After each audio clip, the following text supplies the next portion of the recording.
విజయం ఇచ్చే కిక్కు దేనివలన రాదండి. మరి ఇక ఏ ఇతరుది కూడా ఆ కిక్కు, ఆ రూటే వేరు. అదొక సపరేట్ రూటు. 72 సంవత్సరాల వయసులో ఉన్న ఈ మన మోడీ గారు, ఆయన 70 దాటిపోయింది, 71 అనుకుంటా ఇప్పుడు వయసు. మరి ఆయన నిన్నటి వరకు వెస్ట్ బెంగాల్ కోసం ఎంతో శ్రమపడి అసలుకి అవిరామంగా ఆ రాష్ట్రాన్ని దక్కించుకోవాలని ప్రయాసపడిన మోడీ షాలు ఇంకా కనీసం ఒకరోజు కూడా రెస్ట్ తీసుకోకుండా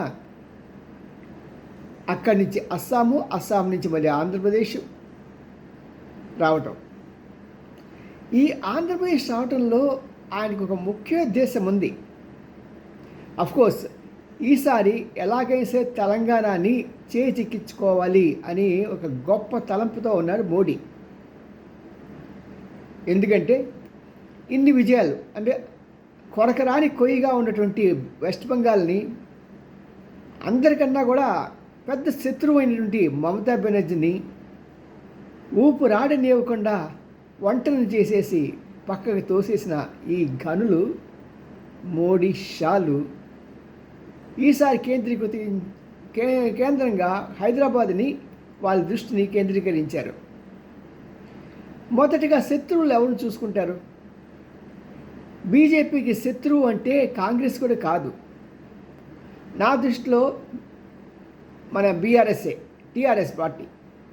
అఫ్కోర్స్ టీఆర్ఎస్ ఇలాగ ఈ పార్టీ ఉంది కదా, దాన్ని ఎలాగైనా సరే ప్రక్షాళన చేసేయాలి, ఉన్న నలుగురిని కూడా లాగేయాలి, వారు అసలు మాట్లాడటానికి అవకాశం ఇవ్వకూడదు అనే ఒక ఆలోచనతో మోడీ షాలు ఉన్నట్టుగా కనిపిస్తున్నది. ఆ తర్వాత రెండవది, తమ ఏకైక శత్రువు రేవంత్ రెడ్డి.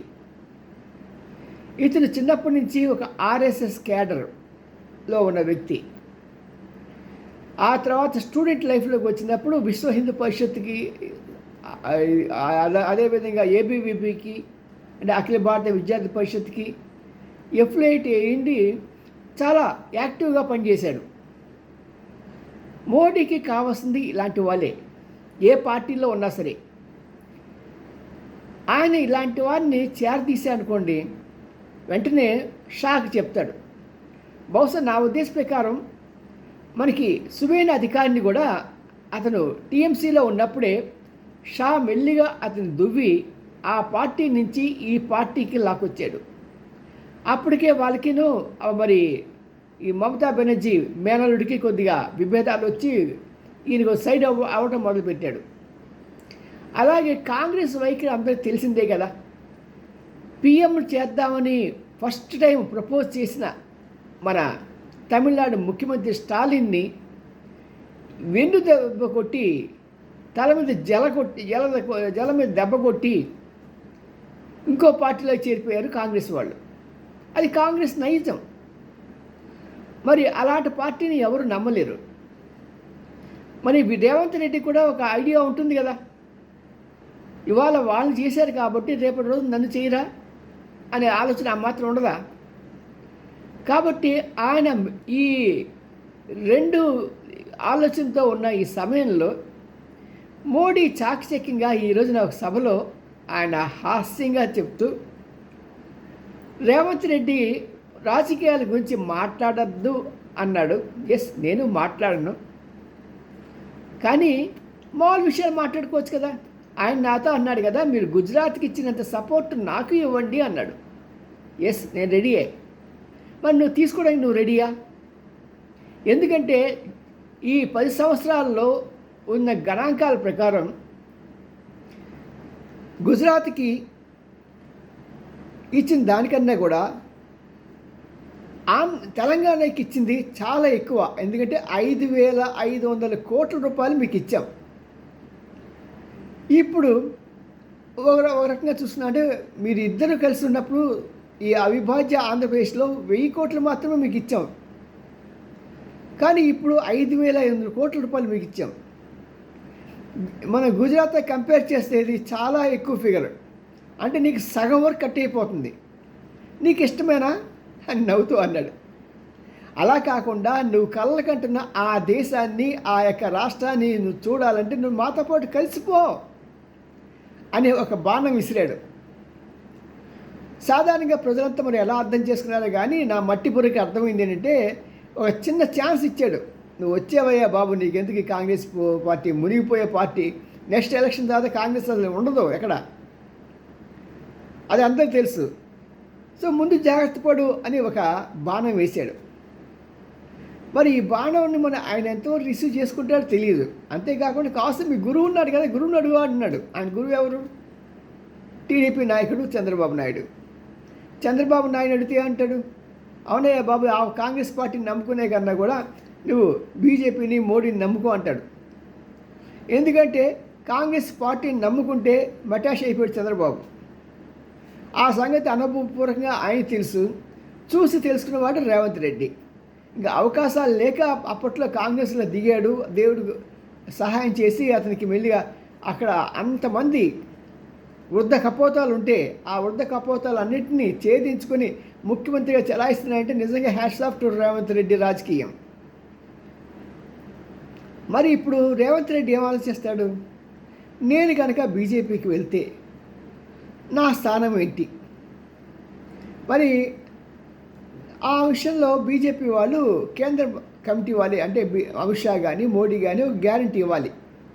ఎందుకంటే శుభేందు అధికారికి ఎలాగ ఆ పార్టీ నుంచి తీసుకొచ్చి ఈ పార్టీలో ముఖ్యమంత్రి పదవి ఇచ్చారో అలాగే డైరెక్ట్గా ఇచ్చేయలేదండి. ఎందుకంటే గత 5 సంవత్సరాలుగా ఆయన ఒక ఆర్ఎస్ఎస్ పార్టీ విధానం కన్నా కూడా, ఒక ఆర్ఎస్ఎస్ వ్యక్తి ఆలోచన విధానం కన్నా కూడా ఇతని విధానం ఇంకా స్ట్రాంగ్గా ఉంది ప్రతి విషయంలో. ప్రధానమంత్రి గారు సబ్కా సాత్ సబ్కా వికాస్ అంటాడు, కానీ నేను అనేది ఏంటంటే నాతో పాటు ఎవరుంటే వాళ్ళకే వికాస్, సబ్కా సాత్ కాదు అని రఫ్గా చెప్పగల దమ్మున్న వ్యక్తి అధికారి. అలాగే మన రేవంత్ రెడ్డి కూడా ఏ విషయం సరే గట్టిగా కరాఖండిగా చెప్తాడు. మరి ఇలాంటి వాళ్ళు కనుక లాక్కోగలిగితే బీజేపీకి చాలా విజయం లభించినట్టే. ఏముంది, మన జాతీయ బండి సంజయ్ని ఎలా తప్పించి కేంద్ర ప్రభుత్వాన్ని తీసుకొచ్చారో అలాగే మిగతా ఒకరిద్దరు కంటెండర్స్ ఉన్నారు. ఆ ఇద్దరు కంటెండర్స్ని పక్కా పెట్టేశారు అనుకోండి, రేవంత్ రెడ్డి నెక్స్ట్ సీఎం కదా తెలంగాణలో. మరి రేవంత్ రెడ్డి కూడా ఆలోచించుకొని, ఎందుకంటే రేవంత్ రెడ్డి మంచి జిత్తుమారి రాజకీయాలు చేయగల వ్యక్తి, సత్తా ఉన్న వ్యక్తి, ఏదైతే ఇంప్లిమెంట్ ఎందుకంటే కాంగ్రెస్ ప్రభుత్వంలోనే అలా అన్ని సింహాలు ఉంటే వాటన్నిటినీ రింగ్ మాస్టర్ లాగా కూర్చోండి, సిట్ అంటే సిట్, స్టాండ్ అంటే స్టాండు చేసిన మహానుభావుడైన, మరి తన మీద అబద్ధాలు డైరెక్ట్గా లైవ్ టెలికాస్ట్లు చేసి తన జైల్లో పెట్టి కూతురి పెళ్ళికి పాపం ఒక పూట 1 గంట 2 గంటలు వచ్చి పాపం ఆయన కన్నీరు పెట్టిన సమయంలో అలాంటి స్థితి నుంచి ఈయన మళ్ళీ తిరిగి పుంజుకోగలిగాడంటే ఎంత దమ్ము, ఎంత రాజకీయ నేర్పరితత్వం, రాజకీయాల్లో ఉన్న అనుభవం అతనికి వచ్చిందో చూడండి ఒకసారి. మరి ఈరోజు మోడీ వేసిన ఈ బాణం రాజకీయంగా ప్రకంపనలు పలుకుతున్నాయి. ఇంకా కొద్దిగానే స్టార్ట్ చేశారు దీని గురించి ఆలోచించటం. ఇది వాస్తవంగా జాగ్రత్త, ఎందుకంటే ఏబిఎన్ ఛానల్ ఉందనుకునేది మాటికి రిపీట్ చేస్తున్నది. మరి అది మంచి కోసమో లేకుంటే దాన్ని ఇరకాటంలో పెట్టాలో తెలియదు, కానీ ఏదైనా సరే మన రాధాకృష్ణ ఏం చేసినా సరే ఏదో ఒక ఇది ఉంటుంది, లాభం ఉంటుంది. ఎందుకంటే రేవంత్ రెడ్డి అతనికి మంచి మిత్రుడు. అతను డైరెక్ట్గా సలహా ఇవ్వకపోయినా ఇలా మాటిగా ఈ బయటను చూపించడం మూలంగా రేవంత్ రెడ్డి ఏమైనా స్పందిస్తాడేమో అని అతని ఆశయమో. మరి ఏదైనా సరే రేవంత్ రెడ్డి స్పందిస్తే మాత్రం మోడీ వేసిన ఈ వలలో ఆయన పడితే ఆయనకి అంటే it is a win situation to both these people, మోడీకి రేవంత్ రెడ్డికి కూడా. అలా జరగాలని, తెలంగాణ అభివృద్ధికి ఇది ప్రాతిపదిక అయ్యి డబుల్ ఇంజిన్ సర్కార్ ద్వారా తెలంగాణ కూడా అభివృద్ధి చెందాలని ప్రతి ఒక్కరూ కోరుకుంటున్నారు.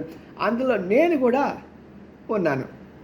See you mister Revanth Reddy, we wish you all the best. మరి ఈ ఆఫర్ని జాగ్రత్తగా తీసుకొని సద్వినియోగపరుచుకుంటామని కోరుకుంటూ ఆశిస్తూ మీ ఎన్ రామ్జీ, సీనియర్ జర్నలిస్ట్, గూడిగంటల TV9. లైక్ చేయండి, షేర్ చేయండి, సబ్స్క్రైబ్ చేయడం మాత్రం మానకండి. బాయ్.